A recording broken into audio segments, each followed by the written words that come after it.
¿Qué tal, hermanos? Muy buenas noches, me da mucho gusto que estés conectado. Recuerda compartir este video en tus redes sociales. Vamos a ver la segunda parte de este capítulo número 11. Vamos a ver cómo Atalía es quitada del trono y cómo Dios instaura al nuevo rey sobre de Israel, ¿sí? Te pido de favor que cierres tus ojos un momento y vamos a orar. Eterno Rey, en el nombre de Cristo Jesús, Señor hermoso, te damos gracias porque eres un Señor que es hermoso con sus siervos, Señor. Te agradecemos, Padre eterno, porque también nos ves como hijos, Señor, y porque siempre estás pensando en nosotros. Te agradecemos, Señor hermoso, tu amor, tu misericordia, y porque siempre estás al pendiente de nosotros. En el nombre de Cristo Jesús, Señor, en esta noche te pedimos que seas con nosotros, que abras nuestra mente, que abras nuestro entendimiento, que permites que tu palabra quede resguardada en nuestro corazón y en nuestra mente, bendito Rey, y que la podamos poner por obra, bendito Rey. Eso es lo que realmente deseamos, Señor hermoso, poner en práctica tu palabra. En Cristo Jesús te pedimos todo esto, bendito Rey, confiando siempre en ti, bendito Padre. Amén. Vamos a empezar leyendo ya lo que es este verso número 13 y vamos a ver qué es lo que Dios nos tiene preparados para el día de hoy. Si tú recuerdas, la semana pasada vimos cómo esta mujer se había instaurado en el reino, cómo había sido una reina terrible que había llegado a matar inclusive a sus nietos con tal de estar en el poder. Realmente representaba a Jezabel y esto tenía que ser quitado por completo. Recuerda que Dios iba a quitar a toda la descendencia de Acab y vamos a ver cómo se cumple el día de hoy. Y vamos a empezar leyendo el verso número 13. Oyendo Atalía el estruendo del pueblo que corría, entró al pueblo en el templo de Jehová. Y cuando miró, he aquí que el rey estaba junto a la columna conforme a la costumbre, y los príncipes y los trompeteros junto al rey, y todo el pueblo del país se regocijaba y tocaban las trompetas. Entonces Atalía, rasgando sus vestidos, clamó a voz en cuello: ¡Traición! ¡Traición! Mas el sacerdote Joiada mandó a los jefes de centenas que gobernaban el ejército y les dijo: sacadla fuera del recinto del templo, y al que la siguiere, matadlo a espada, porque el sacerdote dijo que no la matasen en el templo de Jehová. Le abrieron pues paso, y en el camino por donde entran los de a caballo a la casa del rey, allí la mataron. Al oír la gritería del pueblo, Atalía se apresuró a ir al templo, ¿sí?, para investigar. De repente se percata de la instalación de un nuevo rey y ella se rasgó sus vestidos y gritó: ¡Traición, traición!, avisando así a todo el mundo lo que estaba sucediendo, que era un momento de traición. Incluso le estaba avisando a la gente que permanecía leal a ella. Ella calificó como traición lo que era un acto, ¿sí?, real de suprema lealtad a Dios, ¿sí? Pero en ese momento en que ella se encontraba sola e indefensa, ¿sí?, conforme a las órdenes del sacerdote Joiada, la sacaron del templo y la mataron, ¿sí?, a la entrada de la caballería del palacio real, es decir, en un portón que se encontraba al exterior del área del templo, y por eso un lugar apropiado para acabar con dicha mujer malvada. Su fin fue violento como el de su madre Jezabel. Así, el sacerdote Joiada logró una revolución sin un baño de sangre. Hasta este momento solo habían muerto 2 personas, lo que era Matán, el sacerdote de Baal, y lo que era también la reina Atalía. Se logró un cambio derramando muy poca sangre, a diferencia de lo que había ocurrido en el otro reino, ¿sí? Entonces vemos cómo Dios está actuando. Y aquí resulta una pregunta que es muy importante de hacernos cada uno de nosotros. ¿Tú le eres leal a Dios? Porque, por ejemplo, Atalía clamó: traición, traición. Pero lo que estaba sucediendo era un acto de lealtad a Jehová. De hecho, por ejemplo, la Academia, sí, la Real Academia Española define como traición, ¿sí?, como la falta que se comete quebrantando la fidelidad o la lealtad que se debe de guardar o que se debe de tener, en este caso a Dios. Y esto nos lleva a pensar a cada uno de nosotros que cada uno de nuestros actos debe de estar en plena armonía con Dios y que debemos de tomar posesión del lado correcto. Dejemos de sentirnos correctos e inclusivos. Mostremos siempre amor y respeto a las personas, pero nunca, ¿sí?, estemos de acuerdo con darle la espalda a Dios. Yo, por ejemplo, me acuerdo en una ocasión estando en exámenes finales, ¿sí? Esto fue en la prepa. En ese momento veías tú estudiando absolutamente a todos, ¿no? Veías a la gente con sus libros, libretas, con calculadoras, sus tablas, ¿no? De aquí de identidades, porque íbamos a tener nosotros lo que era un examen de matemáticas, era de trigonometría, si no mal recuerdo. Bueno, en ese momento va entrando el maestro al salón, ¿no?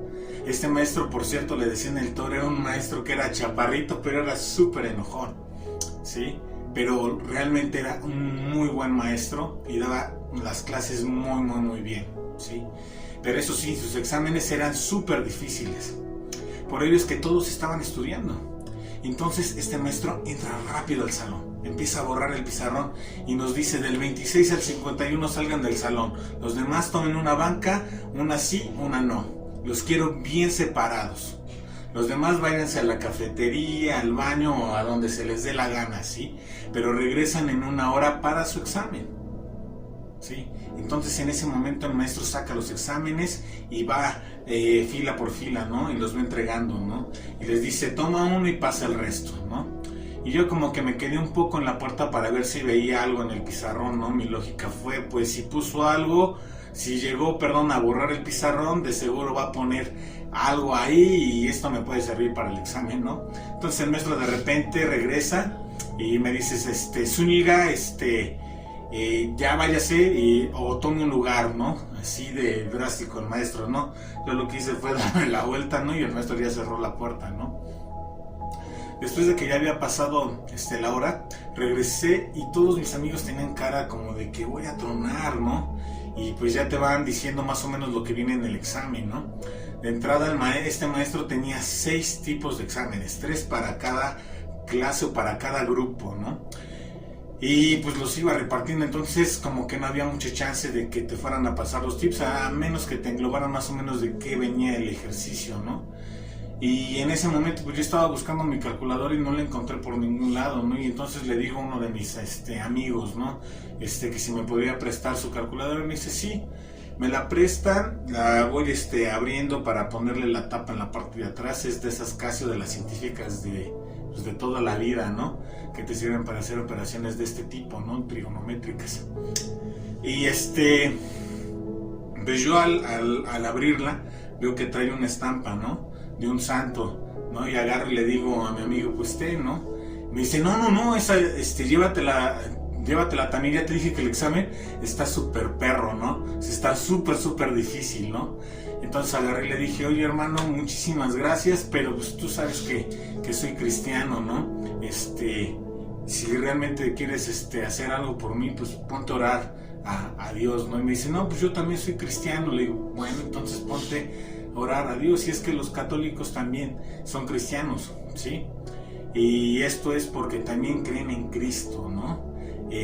Lamentablemente pues tienen ahí otras cosas que no son muy buenas, ¿no? El culto a los santos vemos que está prohibido por parte de Dios, incluso el culto a los ángeles lo considera errado Dios, y cada vez que una persona se arrodillaba a un ángel le decía: ¿sabes qué? Párate, porque yo también soy consiervo tuyo, el único que es digno de gloria y honra es Dios, ¿no? Pero en ese momento mi amigo me estaba mostrando pues ese compañerismo, ¿no? De decir: ¿sabes qué? Pues esto te va a ayudar, ¿no? Pero lo que yo hice fue decir: ¿sabes qué? Pues esto no es así, ¿no? Y nosotros siempre tenemos que tomar como que una decisión de decir: esto sí es permitido y lo demás, ¿no? Nosotros tenemos que mostrar siempre una fidelidad a Dios, ¿no? Porque aquí o soy fiel a Dios o soy fiel a los santos, ¿sí? Y aunque la gente tenga buenas intenciones porque nos aprecien, nosotros siempre tenemos que tomar la fidelidad o el lado de Dios, ¿sí? De otra forma yo me hubiera sentido muy mal, porque me hubiera sentido como que hubiera traicionado a Dios. Y ¿sabes qué? Esto es algo real. Eso es lo que hubiera sido realmente una traición. Siempre tomemos el lado de Dios, ¿sí? Nuestra fidelidad debe de ser a Dios. ¿Sí? Por ejemplo, yo amo mucho a mi hijo, pero si veo o me entero que él ha robado algo, ¿sí? Yo lo voy a tener que desaprobar rotundamente, ¿sí? ¿Qué voy a desaprobar? ¿A mi hijo? No, voy a desaprobar rotundamente su acción, ¿sí? El robo en sí mismo. ¿Por qué razón? Porque sé que el robar está muy mal. Dios me enseña que el robo tiene consecuencias y que no va a traerle absolutamente nada bueno a la vida de mi hijo. Por lo tanto, tengo que ser leal con Dios. ¿Por qué razón? Porque Él puso, ¿sí?, en mis manos a sus hijos, porque mis hijos son de Dios y me los dio a cuidarlos. Por lo tanto, tengo que ser leal a Dios, ¿sí? Y amarlos, cuidarlos, respetarlos, sustentarlos y un sinfín de etcétera, ¿sí? Tengo que tomar cartas en el asunto. No puedo hacerme de la vista gorda. O tomo el lado de Dios o ¿qué onda? ¿O lo voy a traicionar? No, tomemos el lado de Dios siempre. Otro ejemplo es cuando a ti te hablen de evolución, ¿sí? O a mí me hablen de evolución. Tengo que estar del lado correcto, tengo que estar del lado de Dios, ¿sí? Muchas veces en el salón de clases, ¿sí?, nos quedamos callados y nos tragamos el cuento de la evolución, ¿sí? Y como el maestro en turno nos cuenta que sus antepasados son simios, no hacemos nada por cambiar ese concepto y declarárselo a los demás que nos están rodeando, ¿sí?, a nuestros compañeros de clase. Yo deseo y espero, sí, que los niños de la iglesia, cuando estén en sus clases de biología, ya sea en la primaria, en la secundaria o en la preparatoria, ellos estén totalmente preparados y le digan, ¿sabes qué?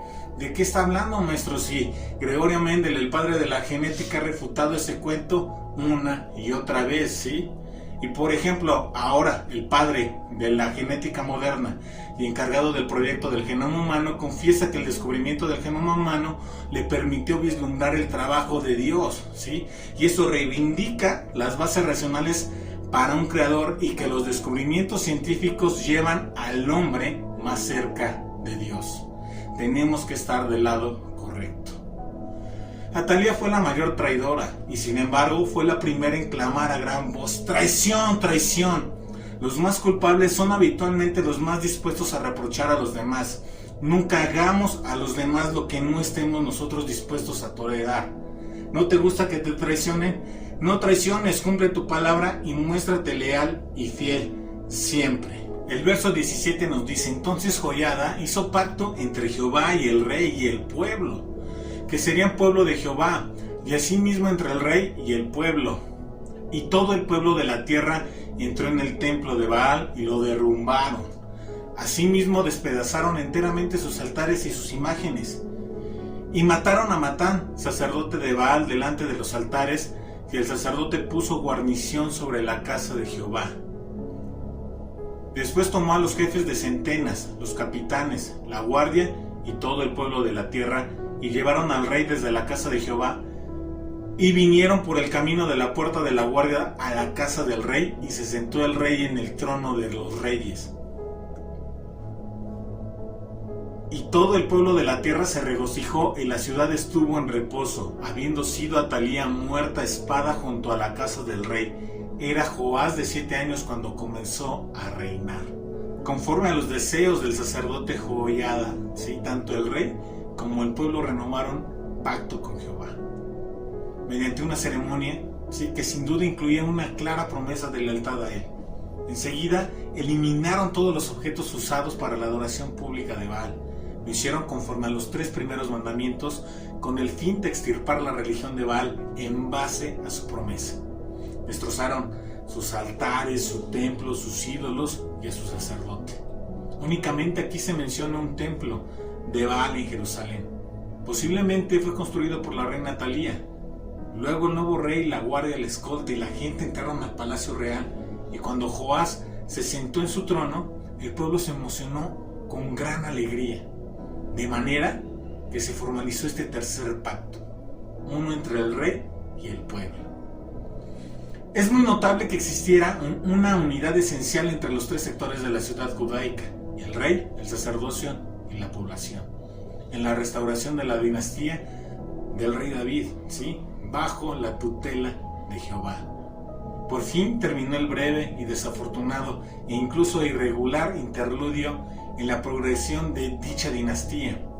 También el sacerdote designó una guardia para el templo. De esa manera tomó precauciones para proteger el templo contra la venganza de los leales, ¿sí? ¿A quién? A Atalía y a Baal.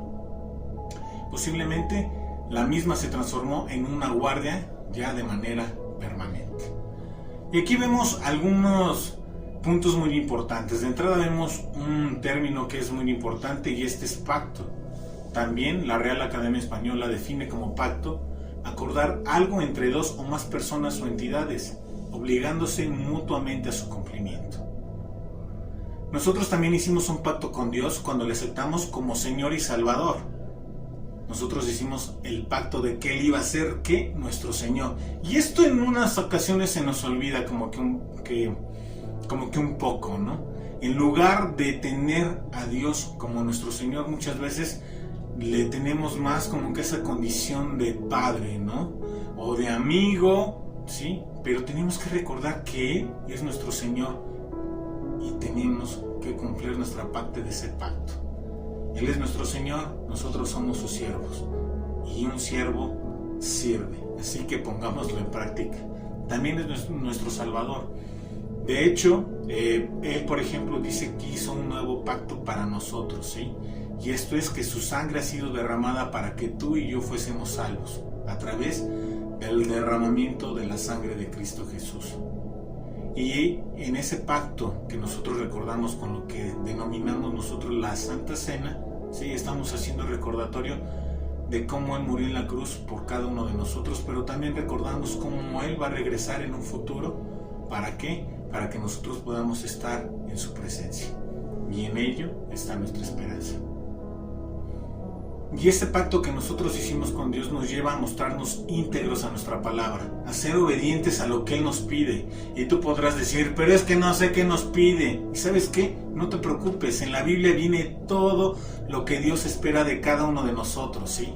Estudiemos, escudriñemos la palabra de Dios y cumplamos el pacto que hicimos con Él.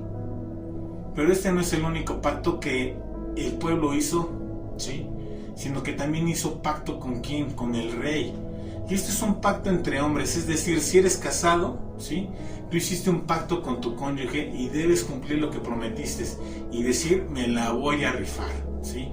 Voy a hacer lo posible e incluso lo imposible por cumplir mi palabra, y esto nos lleva a decir, a mis ojos, ¿sabes qué? Son para mi cónyuge, ¿sí? Mis palabras son para mi cónyuge, mi tiempo y quien soy como persona son en exclusividad absoluta para mi cónyuge.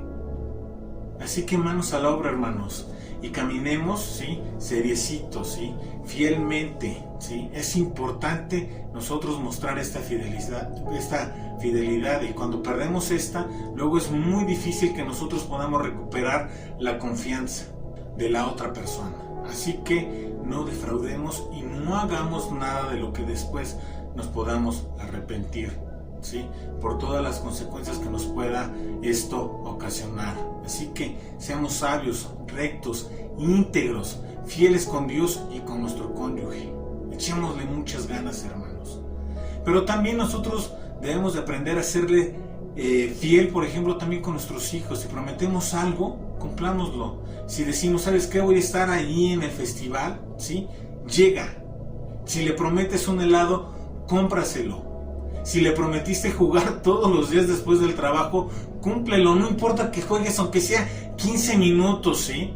Y esto a lo mejor luego pasa porque llegas ya cansado del trabajo, ¿sí? Pero que tus hijos, ¿sí? Puedan confiar en ti. Que digan en su corazón, si mi papá me dijo que lo iba a hacer, él lo va a cumplir. Siempre cumple su palabra. Él nunca me defrauda. Sé digno de confianza, hermano. Que todas las personas que te rodean puedan confiar en ti, que puedan confiar en tu palabra, que vean que eres una persona sin doblez, ¿sí? Y que no vas a traicionarlos por nada, mucho menos defraudarlos. Esfuérzate cada día. Permite que Dios te transforme, ¿sí? Y que su gracia y su misericordia permanezcan todos los días de tu vida. Y esto es lo que nosotros aprendemos. que no debemos traicionar a la gente, debemos demostrarnos siempre íntegro. Pero si nos dan a escoger entre la gente y Dios, siempre tomemos en primer lugar a Dios. Siempre. Es que mi esposa me pide tiempo y no me da chance de ir a la iglesia. Dios primero, después se van a arreglar los problemas con tu esposa. ¿Qué es más importante? ¿Estar bien con tu Señor y tu Salvador o con las personas? Mostrémonos sin doblez, mostrémonos íntegros. Así que echémosle muchas ganas en nuestro caminar diario.